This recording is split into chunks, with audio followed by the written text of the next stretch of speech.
Assalamualaikum and hello friends. Today, me and my group members will present about an important topic titled Leadership and Management in Schools. First of all, my group members consist of 4 people, which is me, Asmiera binti Fauzi. The picture number 2 is Siti Shafiqah Muhammad Nasir, then Guat Rin binti Guat Nong, and last but not least is Nurul Atiah binti Salah Pikri. I know all of you may be familiar with the title leadership and the title management itself, but have you ever wondered what this word really means? How to be a better leader and how to have a good managerial job? If you ponder to know that, stay with us until the end because in this video we will talk in details about it. Okay, without wasting our time, let's go straight to our main point about what is leadership and management. The meaning of leadership is the action of leading a group towards common goal. For example, in the school, the principal is considered as the leader and will bring a lot of changes to the school itself so that the school succeeds as well as the students' performance will increase. The leader's job needs them to think what steps are needed to be in line with their expectation and will pass his idea to their management. The leader needs to be knowledgeable to make sure they will lead their management well and meeting their goals at the end. Well, people, what is management is about and how it is different with leadership? Let's understand it first. Well, management is a process of dealing with or controlling people or things. In other words, management helps the leader in solving the issue or problem that the way school face, like classroom instruction and students' achievement. Management also provides systems to smooth day-to-day running of the school. Management will provide everything to the school benefit following with the leader instructions. But looking at the job requirement, many of us confused about leader and manager. But for sure, not all the managers can be leaders, but all the leaders can be manager. The other example is looking at the school as an organization. According to the system, the principal will be a great person to become a leader and the chief of administrator of that school. Teachers, parents, alumni, and community members can serve as managers in the management community and participate in decision-making of the school as well as help the school growth and success. Leadership and management, both of them are in the items that are essential elements of organization to achieve tons of achievement, and it also need to complement each other towards making success. To give all of you a better understanding and idea of this topic, let's take a look at the difference between leadership and management in details. A leader is different because the fact is not everyone can become a good leader.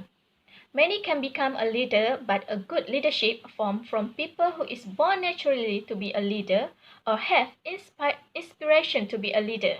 Experience a leader role, and a leader is someone that requires a skill set of a good leader.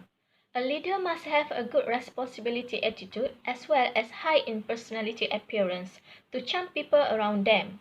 Leadership means that the leader can lead their management and show them a direction to the common goals.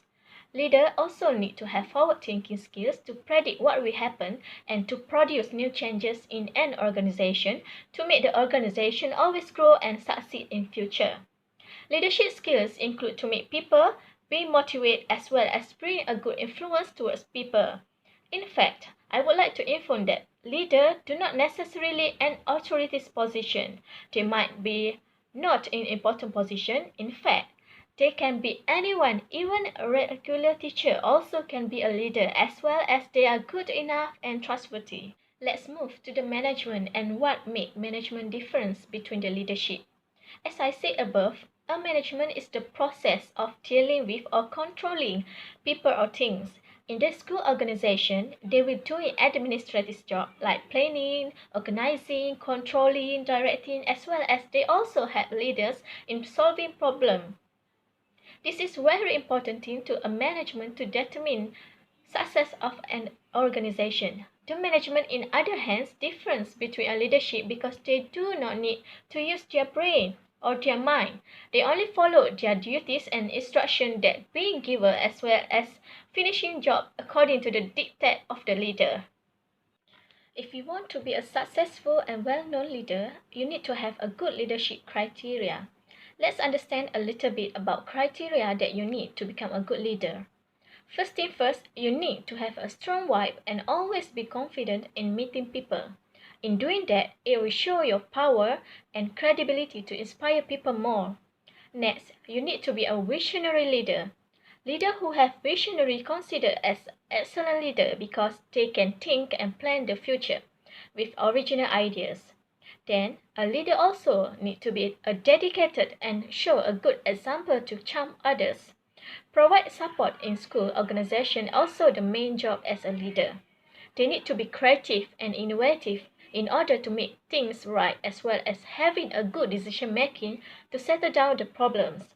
A good leader must ensure that they have well control of their emotion status that does not act according to their feelings alone and need to consider a lot of things in first place. Having an excellent communication skills is a bonus to a leader combined with a good attitude. This thing will make the leader direct in achieving their goals. R. Duncan, who is U.S. Secretary of Education, once said, "There are no good schools without good principals. It just doesn't exist. And where you have good principles, great teachers come and they stay. They work hard and they grow." In simple words, having a good leader with the establishment of great management will make them work well and it determines the excellency of the organization. Now, we take a look at how leaders can make change to people. Leaders need to apply the following approach to lead people better. It contains 5 approaches, which are strategic approach, human assets approach, expertise approach, on-board approach, as well as change approach. Let's understand these terms mean one by one. Number 1, strategic approach is an approach which contains the strategy that leaders need to work with.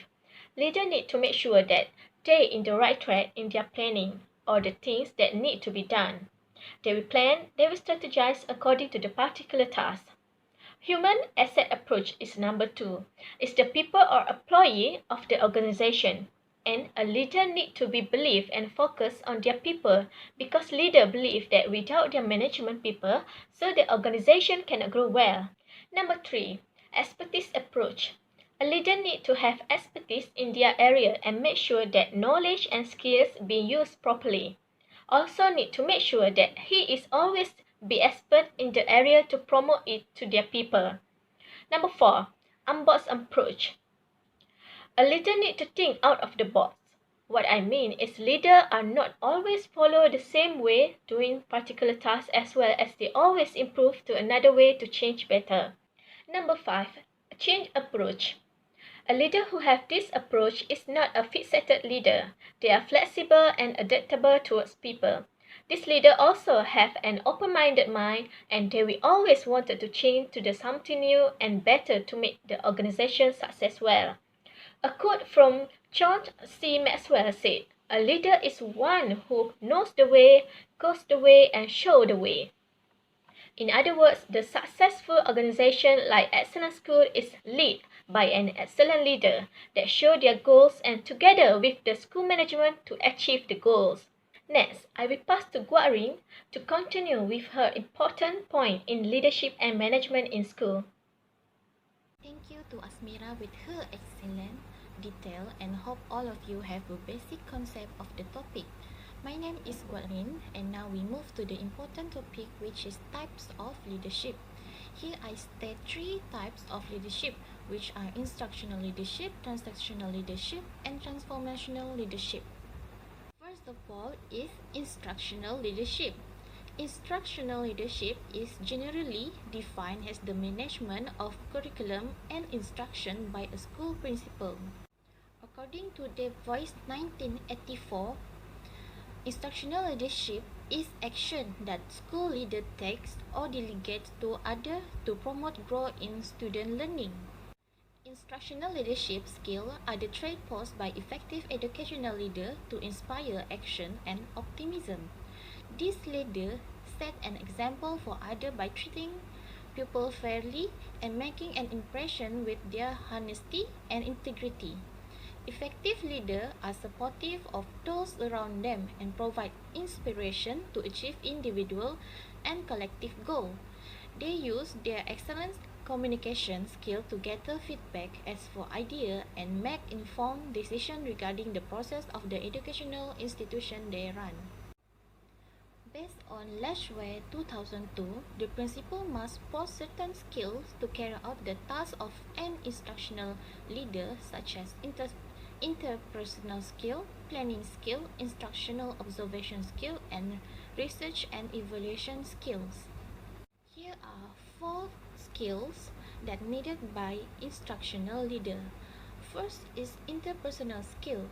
Interpersonal skill is such as maintain trust, spur motivation, give empowerment, and enhance collegiality. Relationships are built on trust, and tasks are accomplished through motivation and empowerment, wherein teachers are involved in planning, designing, and evaluating instructional programs.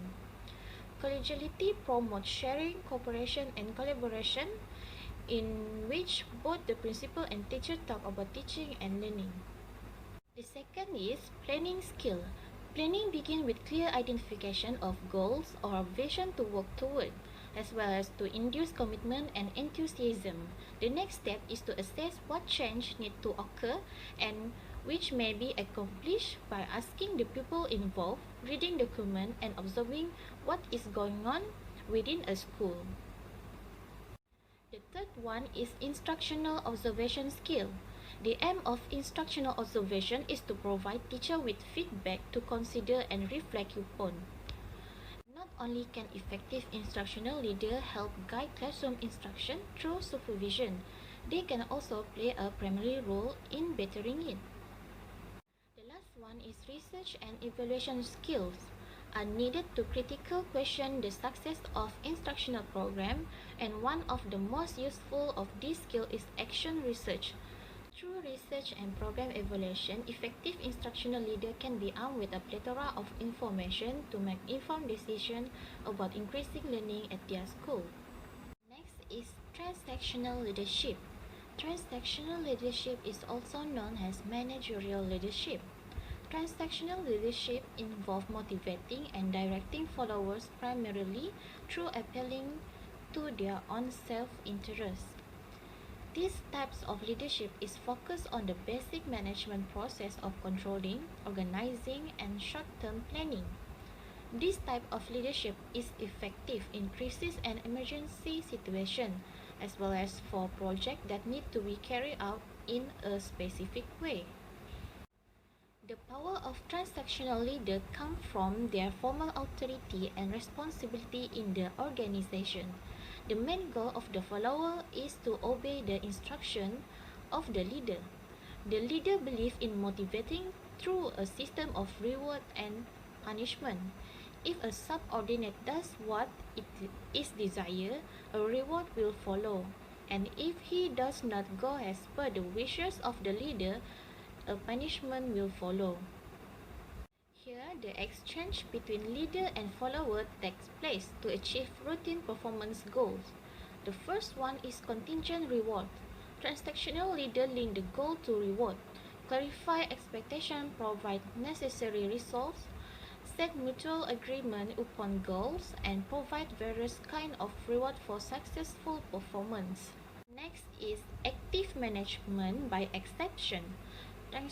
Transactional leaders actively monitor the work of their subordinates, watch for deviation from rules and standards, and taking corrective action to prevent mistakes. The third one is passive management by exception.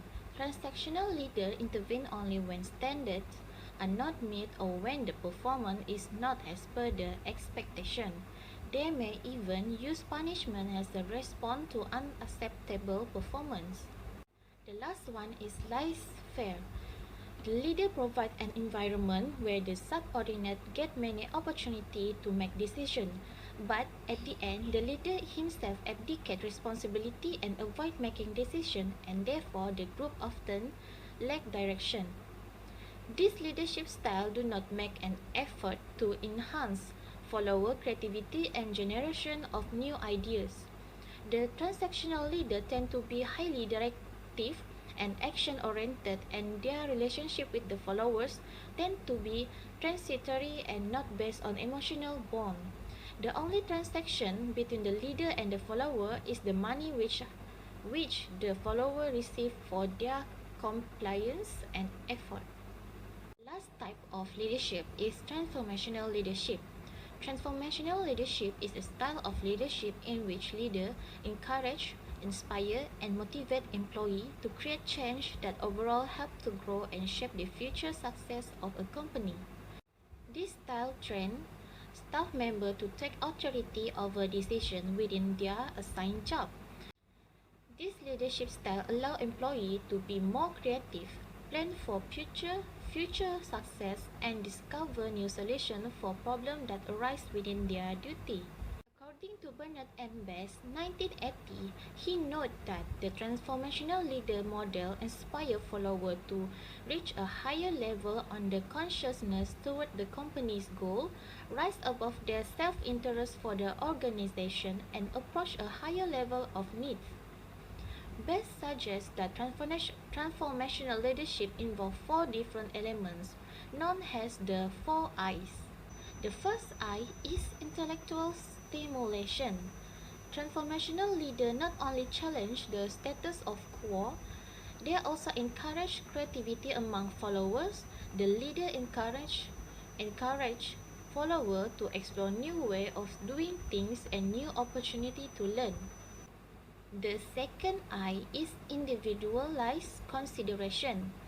Transformational leadership also involves offering support and encouragement to individual followers. In order to foster supportive relationships, transformational leaders keep lines of communication open so that followers feel free to share their ideas and so that leaders can offer direct recognition of the unique contribution of each follower. The third I is inspirational motivation. Transformational leaders have a clear vision that they are able to articulate to followers. These leaders are also able to help followers experience the same passion and motivation to fulfill these goals. And the last I is idealized influence.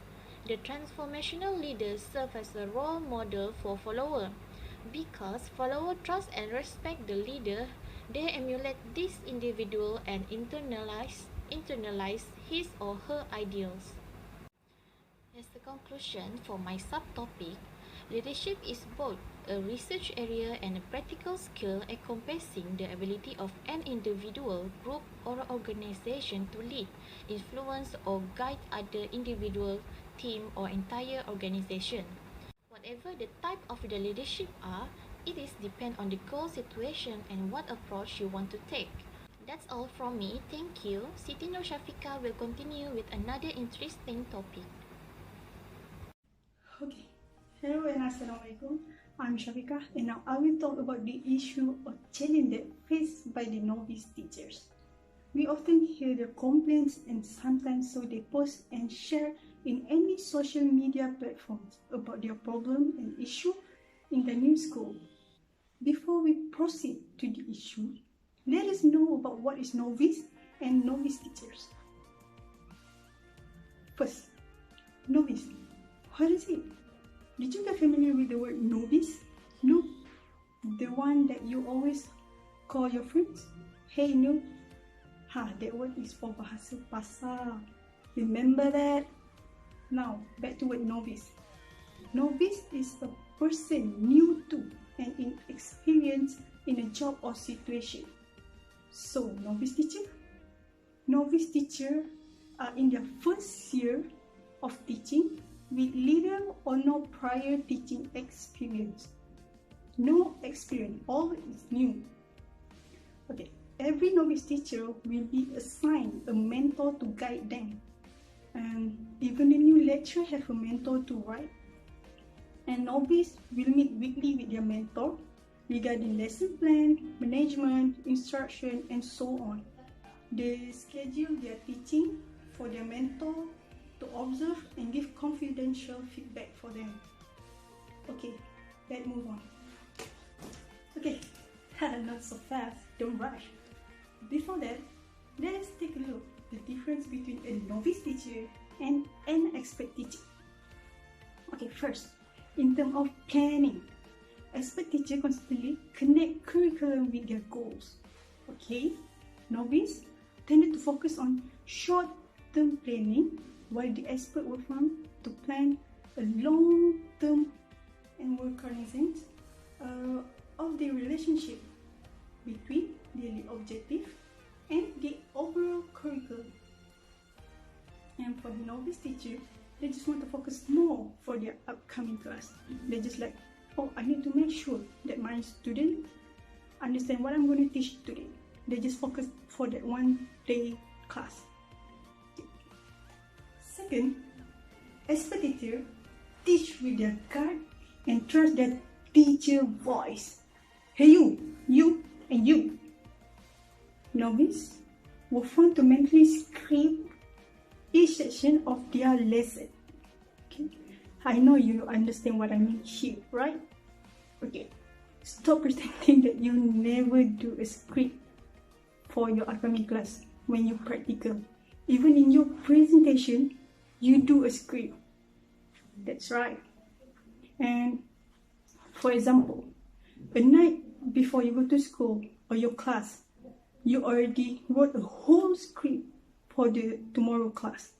You like, I'm going to say this and that. If the student asks me this, I'm going to say that. Okay, that's it. And whereas the expert teacher plan more strategies and teach a specific skill and to implement their lesson largely unrehearsed prior to the instructional period. They just talk what they want to talk. They just teach what they want to teach. Okay, that's for the expert teacher. Okay, next one. Expert teacher have eyes in the back of their head. Okay, for this one, novice teacher tend to focus their attention to only one area of the classroom. I don't know, they might think they will forget the script about what they want to say. And expert teacher, they are capable of scanning an entire room simultaneously to better understand how classroom events are unfolding. You still remember when you guys were still in school? You must be familiar with this. Your friends playing at the back of the class, and suddenly the teacher will, hey, both of you, what are you guys doing back there? Without looking at them. And the entire class be like, how did she know? They didn't see it. Right. So, and for the last one, novice teacher have not yet mastered their management technique. Novice teacher tends to unaware or in some instances ignore classroom disruption, while the expert are more likely to identify and subsequently solve management problems in the classroom using external control. For example, change sitting assignment. So, here we are. We are now entering the issue and challenge that faced by the novice teacher. Okay, it was found that the novice teacher faced various challenges in teaching planning and implementation, classroom management, relation with society, and adaptation to the physical environment, relation with colleagues, administrators, parents, and mentor teachers, and the lack of physical infrastructure of the school in the first year of the profession. And so, this is the three main issues by the novice teacher, or we call it the three main challenges that faced by them. First, struggling with classroom management. This is the biggest challenge that surfaced for them. A 2004 public agenda survey stated that 85% teachers believe new teachers are particularly unprepared for dealing with behavior problems in their classroom.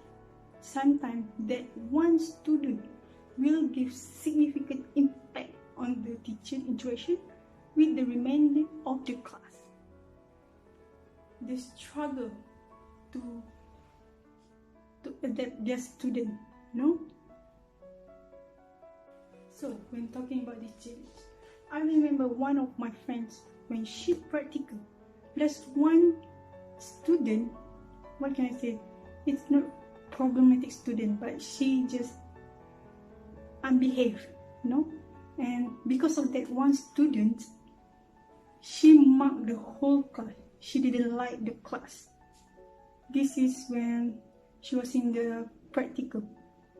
So, remember that every new novice teacher are struggling with classroom management for their first year.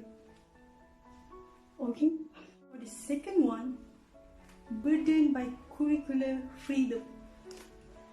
Another concern that new teachers commonly raise is a lack of guidance and resources for lesson and unique planning even they have a mentor. Although such curricular freedom may be welcomed by expert teachers, it appears to be a burden for new teachers who have not yet developed a robust repertoire of lesson ideas or knowledge of what will work in their classroom. Novice teachers struggling, just trying to come up with enough curriculum and spending about 10 to 12 hours a day juggling lesson planning and other stuff. So for the last one, sinking in a supportive environment. The seeing or swim nature of many first-year teachers' experiences frequently surfaces as another significant challenge. New teachers often report difficult interaction with their colleagues, ranging from benign neglect of administrators to lack of cooperation or even hostility from veteran, or we call it expert teachers. Some of the teachers that being a mentor, they just want the position or title mentor, but didn't be supportive for the novice teacher. Okay guys, that's it. That's all from me. Thank you for listening to my blabber. And I will pass to our last presenter, Nurul Atiah. Let's go. Hi, my name is Nurul binti Salah Pikri, and now we will move to the school management issues. Making decisions strategical. The school administration is the center of managing and controlling a school body and its activities. Hence, school administrators are responsible personalities to overlook the discipline, making the schedule, managing academic staff, and many more. So, it all falls on management's shoulder to make sure the strategic decision is taken not just for today's success, but to survive the competition in the long run while meeting the expectations of students, parents, funders, and donors. Recruitment of academic staff. Recruiting capable and qualified teachers to teach to the whole population of students is also another highlighted issue faced by the school management. Unlike in the past, the new technology helps to track down the most competent teachers out of the whole pool of application. But still, the competition in the field of education makes it difficult to have a healthy recruiting process. Next, the third issue is the discipline of the student. The modern day students are raised in the completely different from the world administrators grew up in. So, it's important that the school management together with the teachers try to understand where modern students are coming from in each situation. For example, their updated games, food, outfit trend, social media, gadgets, and many more. Not only that, listening in the involvement of parents is one of the school management issues. Most of the parents do not have enough time to pay attention to their children's education life due to their busy life schedules providing for the family. This has become a major issue that school managements are facing. In addition, high costs in maintenance and operation. Maintaining a school or an education center is a huge challenge today to many administrators, especially with the high cost of maintenance and the costs need to be undertaken when adopting new trends, which can be extremely expensive. Next, we move to the technology. Technology plays a huge role in all the latest trends in modern society, and the field of education is no exception. But technology is not many school administration or management strong suit, and this has made it a real challenge for them to identify what and when they should adopt technology to improve performance in school. And last but not least is designing the 21st century curriculum. Another challenge faced by the school management is recreating the school curriculum to suit to prepare students for their life and work in the 21st century by using a technology, new method of teaching and learning, and also how to manage the classroom to build up their self-esteem, confidence. So how to handle those problems in school management? After we identify the problem, we can make it improvement to make it better than before. Firstly, communication and technology. School management needs to find a communication system or skills that makes it easy to communicate on every step toward the task of improving the education experience for students and everyone involved. The good communication is delivering information is such as by controlling the emotions, behavior, languages. Simple and precise are the best way to communicate each other, not only the school management but also teachers, parents, and students. While adding more technology devices in school, such as computer, LCD, internet, in teaching and learning can help improve student skills and knowledge. Not only that, by update the management online system is make more easier than in paper method. Fees payment, course registration, employee forms, teacher reports, parents' feedback, and other important process can now be conducted and complete in just one or a few clicks. Technology helps communication become more easier, accurate, and smooth. The second one is staff educate.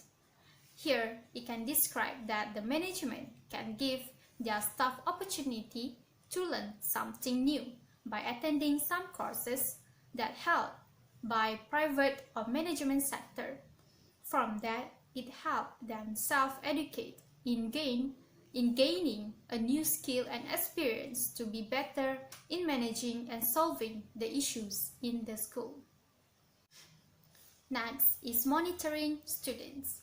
Monitoring students means the school management not only monitor their academic performance, but also students' discipline, co-curricular involvement, behavior, and their achievement in every program in the school. Regularly check in the students, ask how they are doing and what support they may need. The last one is managing classroom. Encourage student-led activities. Students feel more invested in their learning in given opportunity to share their interests. Teacher or school management can step aside, be supportive and listening. Effective classroom management starts with a relationship building. When the students feel a greater sense of belonging, they are more likely to be academically engaged and demonstrate positive behavior. So, the conclusion that we can make is where the leadership and management in school system plays a main role. Practicing a management and leadership qualities gives a good result in processing to achieve the goal. It are directly related to the development as a bears positive change to move forward an internal development of human system. So then, it must necessarily be planned, organized, controlled, and led. To grow, all parties need to use some experience, skills, and their knowledge, but change occurs when make a transformational changes by changing something completely. That's all from us. Thank you for listening and watching our presentation. Let's together move forward to change the world.